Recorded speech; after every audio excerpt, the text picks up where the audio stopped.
Can you guys introduce Mommy? Spill the beans with Dr. Jill.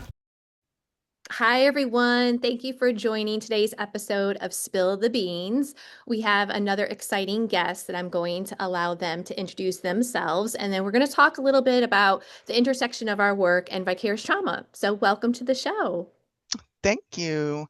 So, good afternoon, everyone. My name is Nicole Faison. I am currently working within the United States Air Force as a prevention coordinator.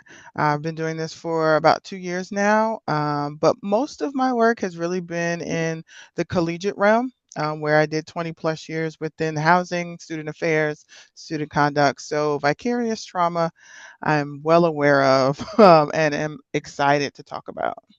Thank you, Nicole. We worked together at Southern Connecticut State University many a years Yep. ago, where we were live-in staff, right?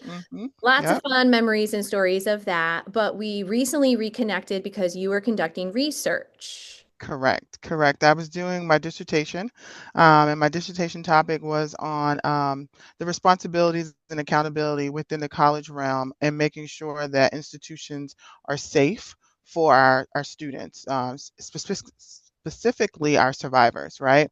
And so making sure that we have proper protocol, judicial processes in place, advocacy, trauma-informed care, all of that. Mhm. And so I was able to complete that and we'll be defending that next week. That's very exciting. So soon to be doctor. The official, yeah, yeah, Yeah. absolutely. I love that for you. One of the things that we've been talking about on these sessions is how much knowledge you all had of vicarious trauma before I did my research. And it hmm sounds like you were pretty well versed because of like your lived experiences, right?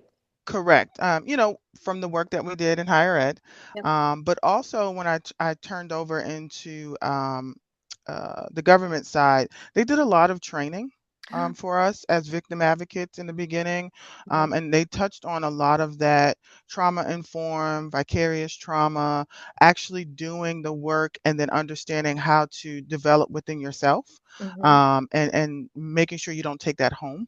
And what Mhm. does that look like when you take it home?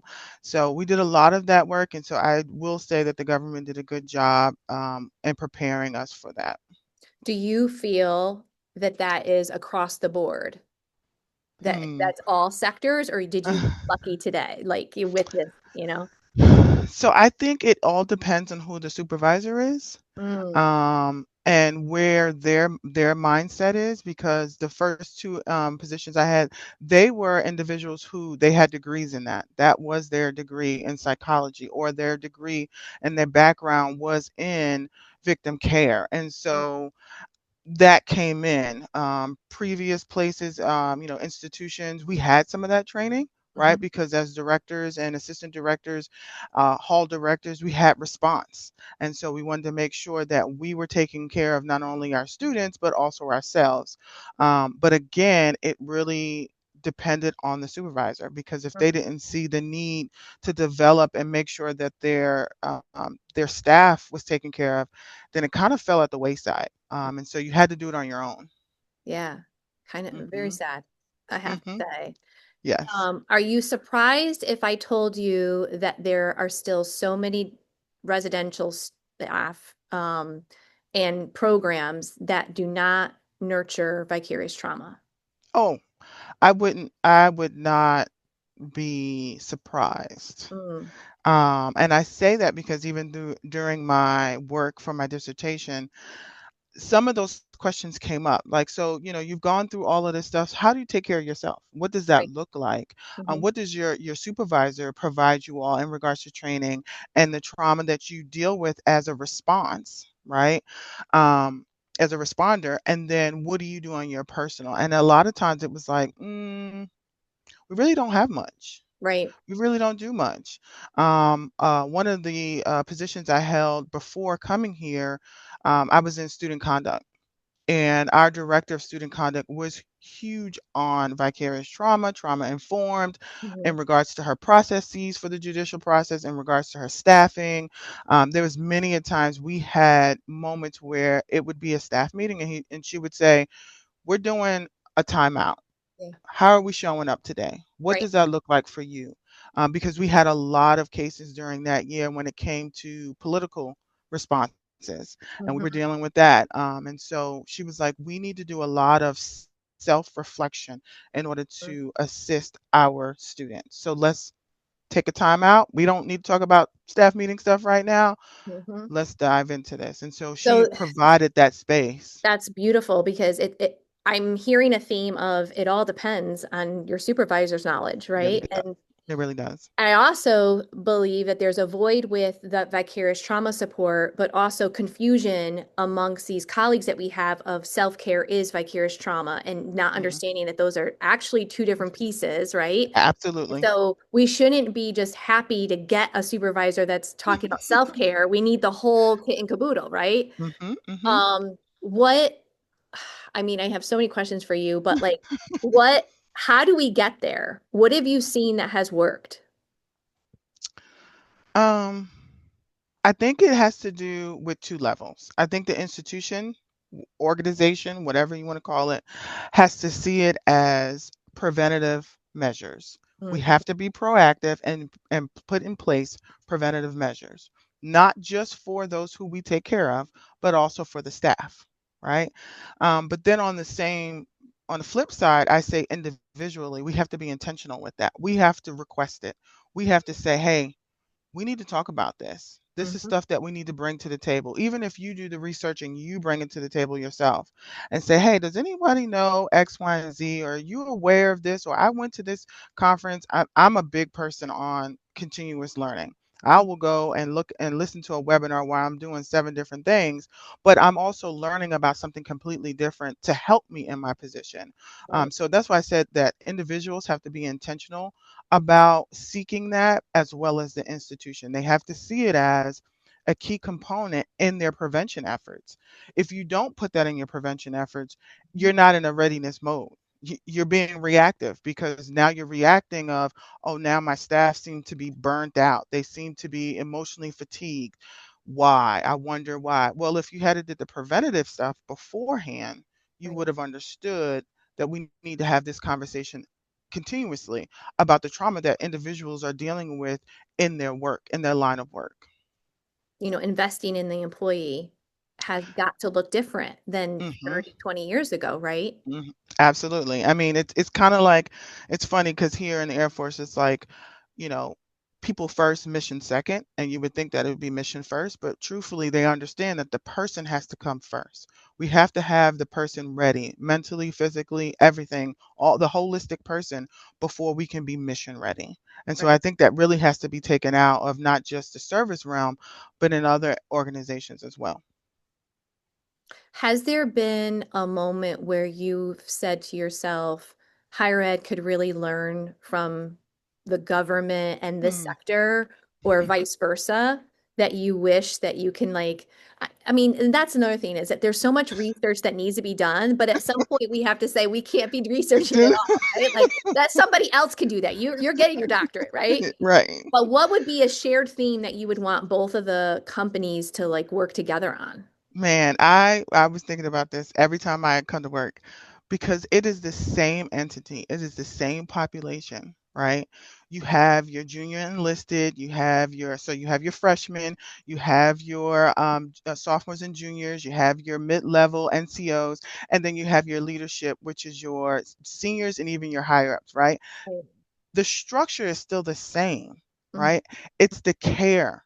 And I think when you look at the college realm, they actually do a little bit better in making sure that the holistic person, whether it's the airman or the student, is taken care of, right? We have student affairs, we have student activities, we have the academic side, and it's still here in the government. You have those entities, right?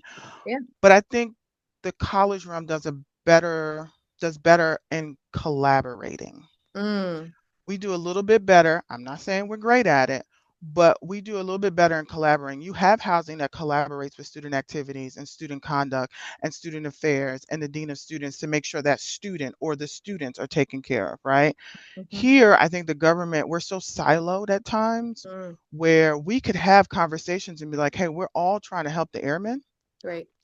but you're doing the education component doesn't mean because I'm doing the prevention component, I don't have any idea what education is about, right? So using each other's expertise, I think that also comes in with training.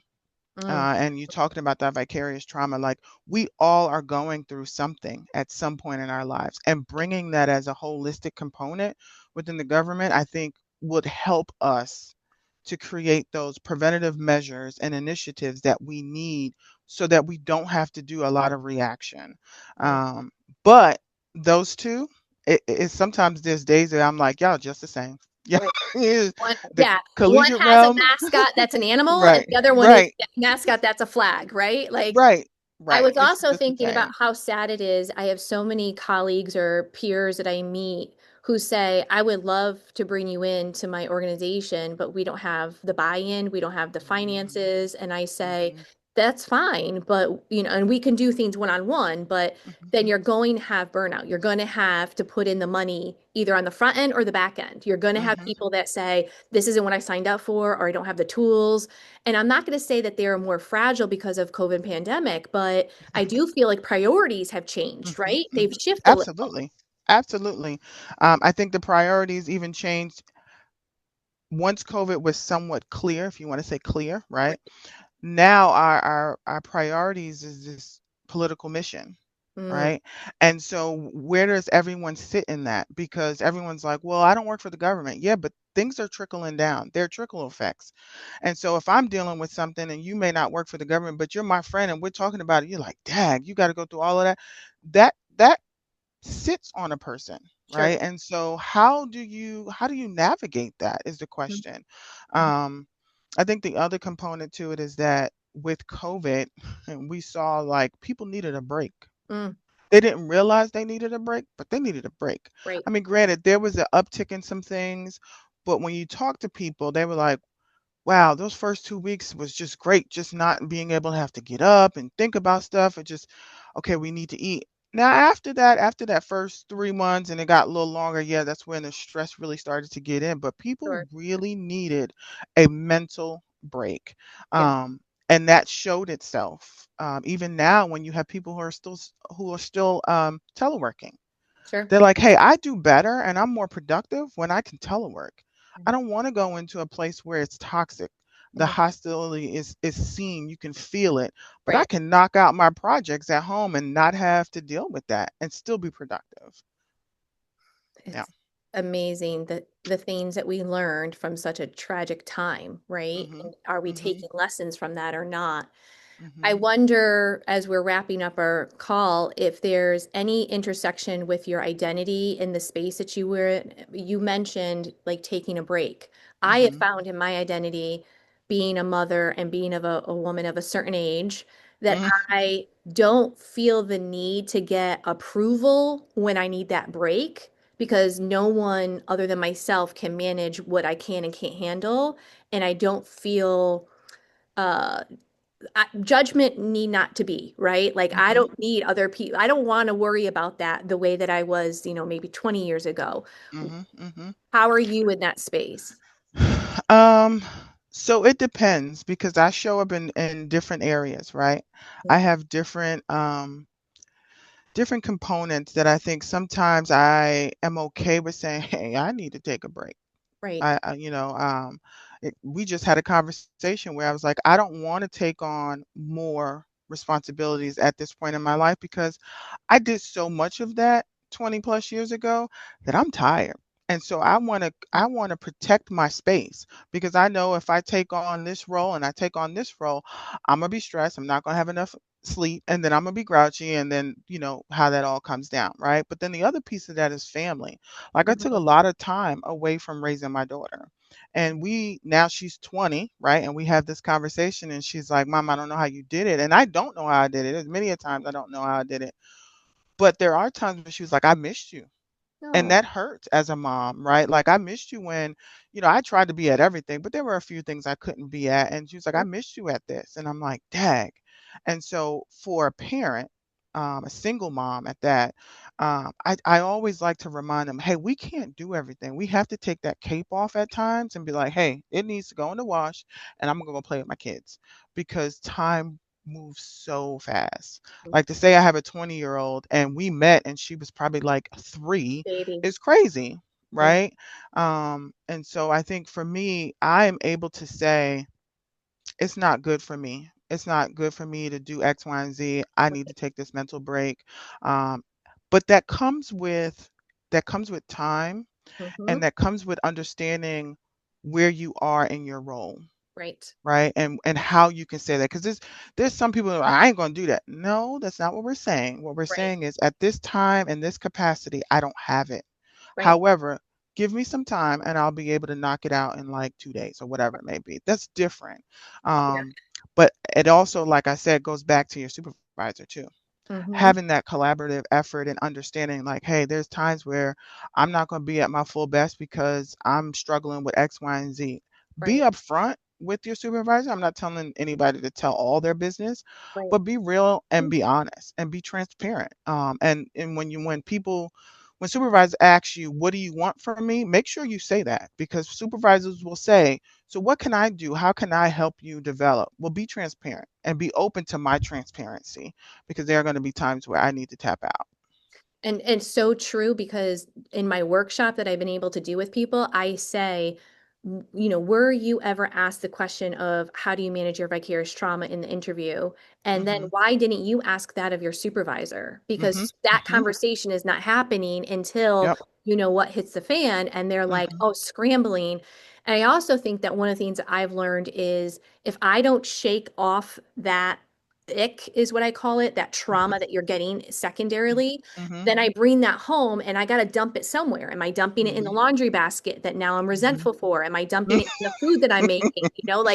Like they are, Mhm. the children especially are very palpable. They feel it, they Yes. energize off of it. And Yes. that process, that debrief, that reconnect of like taking off that cape, taking off that hat, shifting to what your role is. I always say when I'm at work, this is my first duty job. I'm going to my second job when I get home. Mhm. Some people have third jobs if they're caregivers for their elderly Mhm. family. It Yep. just, there's so much that we're human, and this is organic, is what we're talking about. That the Mhm. vicarious trauma, you cannot say, I'm not going to get it. It's Right. not a disease, it's Absolutely. a way of life. Yes. Yes. And so that's why when you said, taking off the cap and going from one job to another, it's very it's very easy for us to leave work and go home, right? Because we pick up our stuff. Hey, it's time for me to get out of here. But for me, I always try to find that time in between. And people laugh at me, but I will sit in the garage. I will sit in the parking space before I go into my house, because I need to debrief. I need to, hey, how was my day? How was I showing up today? Man, it was a crazy day. And so I don't show up the way my day was in my house. And Right. there are times where my significant other would be like, hey, how was your day? Because you're showing up a little. And Yeah. but he reminds me of that, and I'm like, my bad. It's just been That's a good partner. X one. It's just what, but that works, right? Mhm, Because when you mhm, have a significant other who can understand and not judge and be like, hey, mhm, I understand. I get it. So let's go make dinner together. mhm. Let's go for that walk and decompress from that day, so that I don't do what I've been doing sometimes, is reflecting that and passing that down onto my kid, right? So I hear you. Yeah, and We the have research to, shows what you're talking about of a partner being a protective factor, and yeah, that they don't need to know the trauma that we've been through because they're not right. invested in the student or the client. They're Hmm. invested in us, right? So Correct. I love Correct. that you're echoing everything that I'm trying to say in the workshops. Yes. I know that our time is, almost at the end here, and I've been Okay. asking everyone, what is one word or one phrase that Mm, you would want to spill the beans with me today? Where do okay. you go to for So that? I okay, so this question was hard, because I sat down and was like writing. I was like, nope, Oh, I don't you're want that one. overthinking. I was so overthinking, right?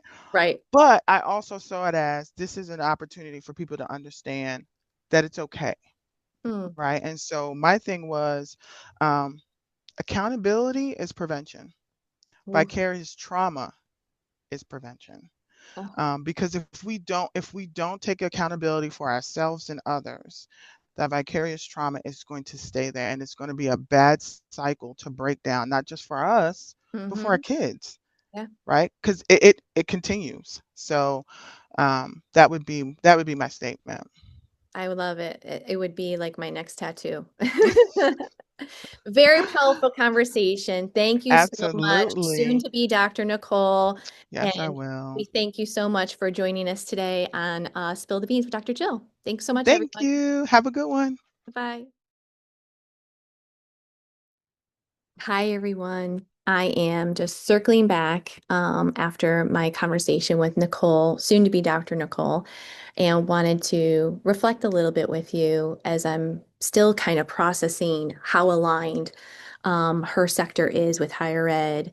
But it doesn't surprise me because the research indicates that all of the helping professions really have this underlying awareness of vicarious trauma and how if we nurture it, it can prevent burnout and therefore not cost the organization so much money when we then have to get a new employee to do the job that others are leaving from. I hope that that was an aha moment for you.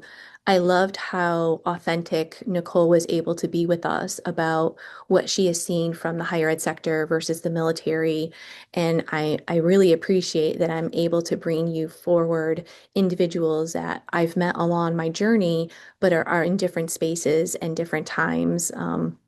Nicole is a proud mom. And one of the things that we also learned in this conversation today was maybe not to be so hard on yourself, and to give yourself grace, give yourself space, and give yourself approval to take that mush off of you before you go home and do your second job. So I hope this was super helpful for you to hear on today. And until next time, take care. Bye bye.